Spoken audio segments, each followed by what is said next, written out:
ఈరోజు మనం blood relations introduction ఇచ్చుకుందాం. ఈ బ్లడ్ రిలేషన్స్ ఇంట్రొడక్షన్ అనేది చాలా ఇంపార్టెంట్ అనమాట. ఎందుకంటే ఎస్ఎస్సి ఎగ్జామ్స్కి, బ్యాంక్ ఎగ్జామ్స్కి, ఏదైనా చిన్న ఎగ్జామ్స్కి కూడా కంపల్సరీ బ్లడ్ రిలేషన్స్ నుంచి ఒక 4 to 5 క్వశ్చన్స్ అన్నవి వస్తూ ఉంటాయి. సో అందుకే ఫస్ట్ మనం బ్లడ్ రిలేషన్స్ నేర్చుకోవాలి అంటే దాని ఇంట్రొడక్షన్ చెప్పుకోవాలి. కాబట్టి ఈరోజు మీకు నేను ఈ ఇంట్రొడక్షన్ ఇస్తూ ఉంటాను.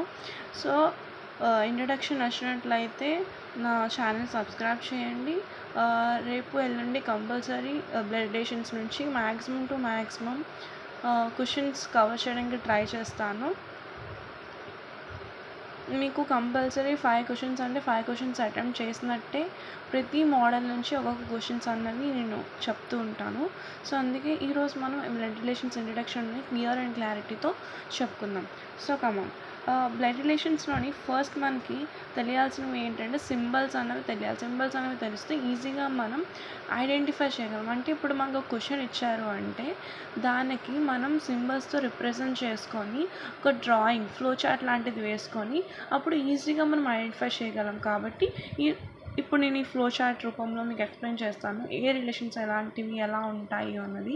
సో కమాన్, ఇక్కడ బ్రాకెట్ అన్నది మెయిల్కి రిప్రజెంట్ చేస్తుంది. మెయిల్ అంటే బాయ్స్. అంటే ఇప్పుడు బ్రాకెట్తోనే రిప్రజెంట్ చేయడం కాదు, బ్రాకెట్ లేకపోతే ఇలా పెట్టుకొని మైనస్ అన్న సింబల్ పైన పెట్టుకుంటే అది మెయిల్కి రిప్రజెంట్ చేస్తుంది. సేమ్ యాజ్ ఇలా పెట్టుకొని ప్లస్ అన్న సింబల్ ఇండికేట్ చేస్తే అది ఫీమేల్ని కూడా ఇండికేట్ చేస్తుంది. అది మనం చేసుకున్న ఇది బట్టి ఉంటుంది. సో ఈ రెండు ఇలా పెట్టుకోవడం వల్ల అప్పుడప్పుడు కన్ఫ్యూజ్ అయ్యి ప్లస్కి మైనస్కి ప్లస్ పెట్టే ఛాన్సెస్ ఉన్నాయి. సో అందుకే నేను ఈ రెండు చెప్పకుండా ఇలా స్క్వేర్ బ్రాకెట్ సర్కిల్స్తోనే నేను రిప్రజెంట్ చేసి ఈజీగా మీకు అర్థమయ్యే విధానంగా చెప్తున్నా. సో అందుకే ఇది స్క్వేర్ బ్రాకెట్ అనేది మేల్కి రిప్రజెంట్ చేస్తుంది, సర్కిల్ అనేది ఫీమేల్కి రిప్రజెంట్ చేస్తుంది. ఆ రెండు కంబైన్ అయ్యి ఉంటే సర్కిల్ ప్లస్ స్క్వేర్ రెండు కంబైన్ అయ్యి ఉంటే అది హస్బెండ్ అండ్ వైఫ్స్కి రిప్రజెంట్ చేస్తుంది. హస్బెండ్ అండ్ వైఫ్ క్వశ్చన్లోని కపుల్స్ అని అడిగినప్పుడు మనం ఇలా పెట్టుకోవాలి, లేదంటే there is one husband and one wife అని పెట్టుకున్నప్పుడు ఇలా పెట్టుకోవాలి.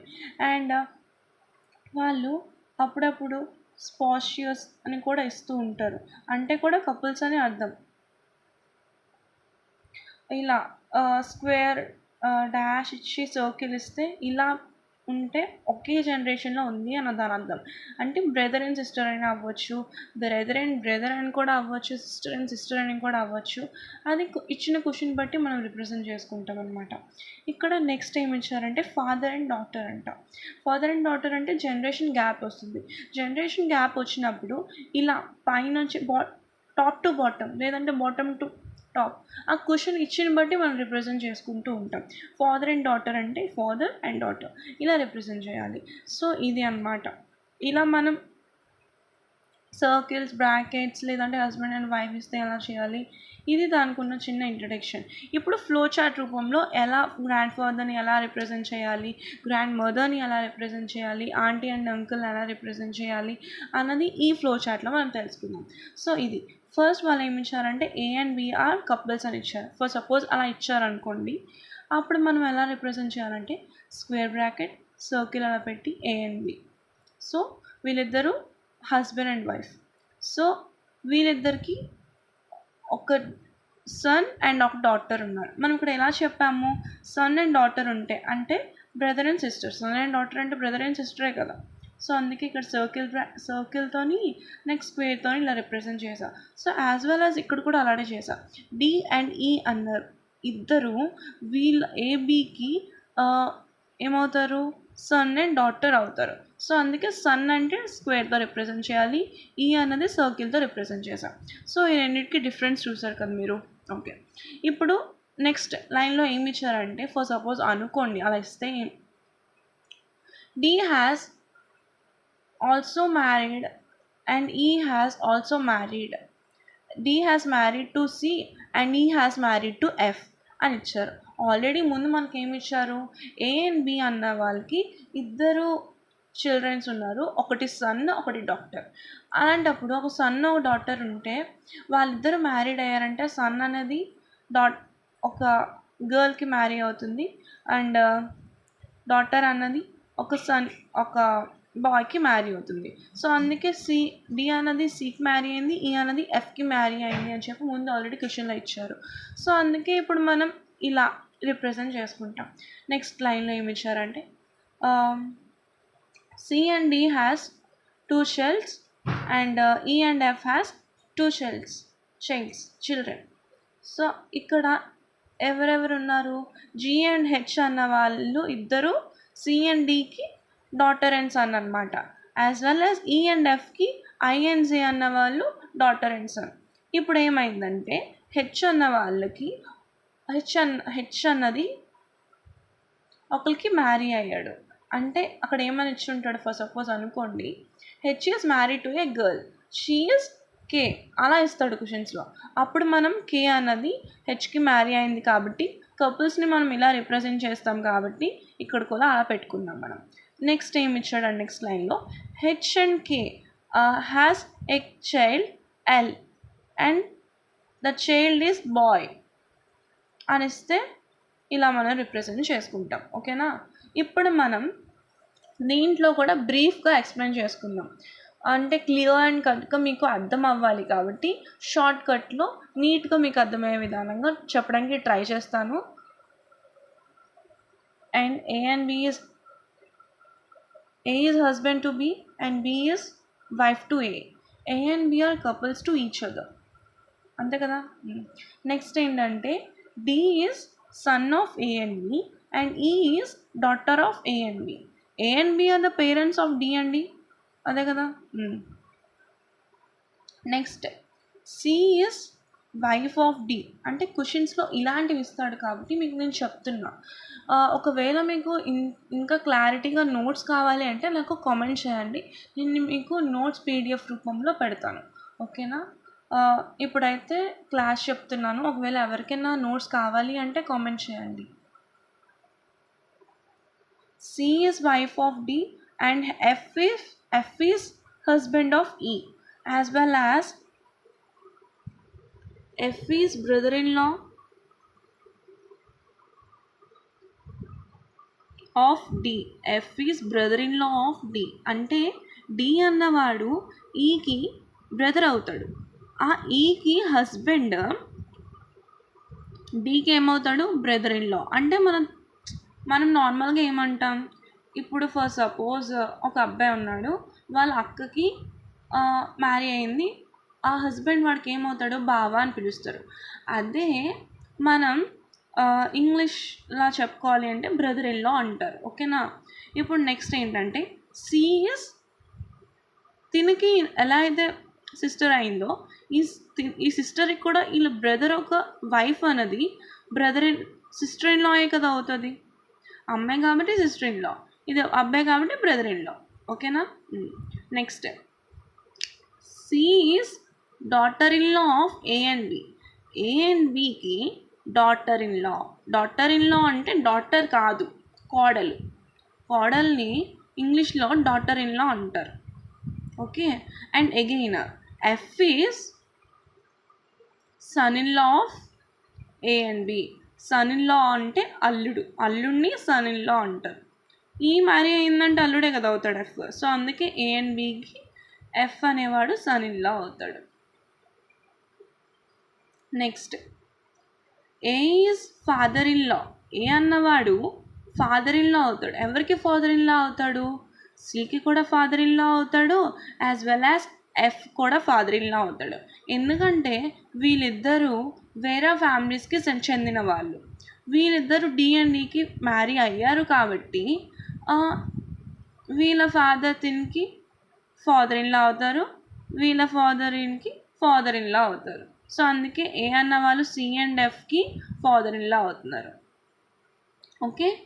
అలానే బికి సి అండ్ ఎఫ్ ఏమవుతారు? మదర్ ఇన్ లా అవుతారు. అర్థమైంది కదా? ఇప్పుడు నెక్స్ట్కి వెళ్దాం. Next G and H. Okay? G and H are the kids of C and D. వీళ్ళిద్దరు చిల్డ్రన్ అనమాట. యాజ్ వెల్ యాజ్ వీళ్ళిద్దరు కూడా కిడ్స్ అవుతారు. అందుకే G and H I and J ఈ నలుగురు వీళ్ళకేమవుతారు? గ్రాండ్ చిల్డ్రన్ అవుతారు. ఓకే, గ్రాండ్ చిల్డ్రన్ అవుతారు, ఇద్దరికి గ్రాండ్ చిల్డ్రనే అవుతారు. అలానే ఇందులో కూడా సపరేషన్ ఉంటుంది. Material grand mother, material grand father అంటూ ఉంటారు. ఇక్కడ మదర్ వాళ్ళ ఫాదర్ అండ్ మదర్ కాబట్టి వీళ్ళిద్దరూ material grand mother, material grand father అని పిలవాలి. ఎందుకంటే మదర్ వాళ్ళది కాబట్టి ఫాదర్ అండ్ మదర్. వీళ్ళిద్దరు ఏమని పిలవాలంటే parental grandmother, parental grandfather అని పిలవాలి. ఓకేనా? అంటే ఫాదర్ వాళ్ళది కాబట్టి, ఫాదర్ వాళ్ళ పేరెంట్స్ కాబట్టి. ఓకేనా? అర్థమైంది కదా ఇక్కడ వరకు? నెక్స్ట్ ఏంటంటే హెచ్ ఈజ్ మ్యారీడ్ టు కే. అప్పుడు హెచ్ అనేది కేకి మ్యారీ అయింది. అప్పుడు ఇక్కడ కూడా సేమ్ అలానే వీళ్ళిద్దరికి ఏమవుతుంది? డాటర్ ఇన్ లా అవుతుంది. యాజ్ వెల్ యాజ్ ముందేం చెప్పుకున్నామో ఇక్కడ కూడా అదే కండిషన్స్ ఫాలో అవుతారు. ఓకే, ఇప్పుడు నెక్స్ట్ చూద్దాం. H is nephew of E and F. H అనేవాడు అబ్బాయి, హెచ్ అనేవాడు son of C and D. E and ఎఫ్కి నెఫ్యూ అవుతాడు. నెఫ్యూ అంటే ఏంటి? అల్లుడు అంటే ఫర్ సపోజ్ మా అత్త ఒక అబ్బాయి ఉన్నాడు, వాళ్ళ అత్త ఒక అబ్బాయి ఉన్నాడు, వాళ్ళ అత్త మాయకి వాడు ఏమవుతాడు? అల్లుడు అవుతాడు. అల్లుడిని ఇంగ్లీష్లో ఏమంటారంటే నెఫ్యూ అంటారు. యాజ్ వెల్ యాజ్ జీ ఏమవుతుందంటే కోడలు అవుతుంది. కోడల్ని ఏమంటారు? వీళ్ళిద్దరికీ కోడలు అవుతుంది. దీన్ని ఏమంటారు? నైస్ అంటారు ఇంగ్లీష్లో. ఓకేనా? నెక్స్ట్కి వెళ్ళిపోదాం. I is the niece of C and D. As well as వీళ్ళకి ఎలా అవుతా కండిషన్స్ ఉన్నాయో వీళ్ళకి కూడా సేమ్ కండిషన్స్ ఇక్కడ అవుతాయి కదా. సో అందుకే ఐ అనేది సి అండ్ డికి నైస్ అవుతుంది, జే అనేది సి అండ్ డికి నెఫ్యూ అవుతుంది. ఓకే, అర్థమైంది కదా? ఇప్పుడు నెక్స్ట్ కండిషన్కి వెళ్దాం.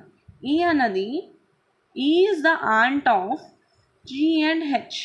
జీ అండ్ హెచ్కి ఈ అనేది ఆంట్ అయింది. ఓకే, నెక్స్ట్ అలానే ఎఫ్ అనేవాడు జీ అండ్ హెచ్కి అంకుల్ అయ్యాడు. ఇక్కడ కూడా అంతే, ఐ అండ్ జేకి ఆంట్ అండ్ అంకుల్ వీళ్ళిద్దరూ అవుతారు. ఓకే, నెక్స్ట్ ఇప్పుడు జీ అండ్ హెచ్ అనేవాళ్ళు brother and sisters, as well as I and J అనేవాళ్ళు కూడా బ్రదర్ అండ్ సిస్టర్స్. వీళ్ళు ఇద్దరు కలిస్తే కజిన్స్ అంటారనమాట. G and H I and జేకి ఏమవుతారు? కజిన్స్ అవుతారు. As well as I and J G and H కూడా కజిన్సే అవుతారు. ఓకేనా?